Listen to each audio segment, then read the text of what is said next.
Welcome back, everyone. It is now 6:45, and I want to talk about the storm that moved through western Saginaw County yesterday. Meteorologists have all kinds of tools that we use to give you a forecast to keep you and your family safe, and this is one of the tools that we use. This is our Storm Ready Doppler. This was from 6:05 last night, so this is not right now. There's no concern for severe weather for you this morning. Here's Saginaw, Bridgeport, Birch Run, I-75, western Saginaw County, and right there is St. Charles. And when we use this image, this is called the velocity image, and what this looks at is the radar gets rid of the clouds, it gets rid of the rain, and it only looks specifically at the winds. While the radar location is important, the radar for our area is located south of Flint. It's in Brighton. So what the radar looks for is winds going towards and away from it. Green indicates winds that are going towards the radar, which again is to our south in Brighton. Red indicates winds going away from the radar. And when we see the two very closely packed together like this is what we call a tornado couplet or a tornado vortex signature.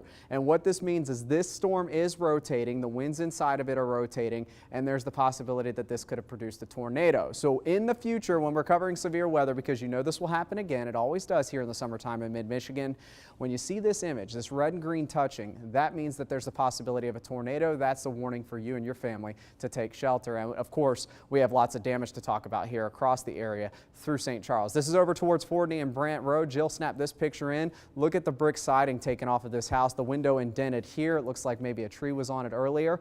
And check out a lot of the tree damage along M52. Big trees taken down. Unfortunately, this shed or garage for this homeowner is likely a total loss as the roof is completely caved in on it. And we even had some debris stuck in trees. This is probably 50, 60 feet up in this pine tree.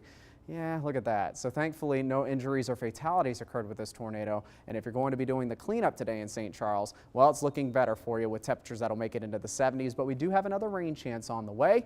All of the rain from yesterday, it's out of here. Not concerned about it for you this morning. But what we are concerned about is the fog. Let's take a live look outside right now from our NBC 25 Skycam in Frankenmuth. Look at the fog off in the distance. We're talking about a quarter mile visibility or less.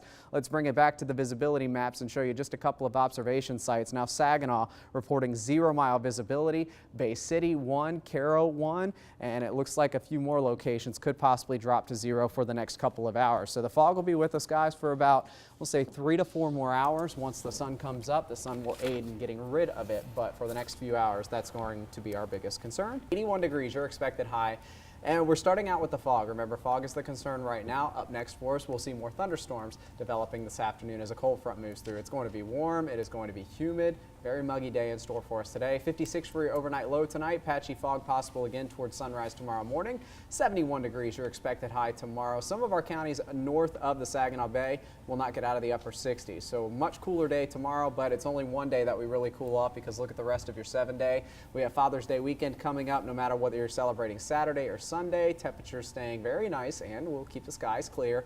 85. Coming up on Sunday. Big warm up, especially when you compare that to Friday's high of only 71. Rain returns Monday and Tuesday of next week, so something to worry about as we head back to work. But I'm telling you, Dad, you're going to have a great weekend. Enjoy it. And Mom and kids, make sure you pamper Dad. Dad needs the loving too, just like we do for moms on Mother's Day. I love it. I love it. All right.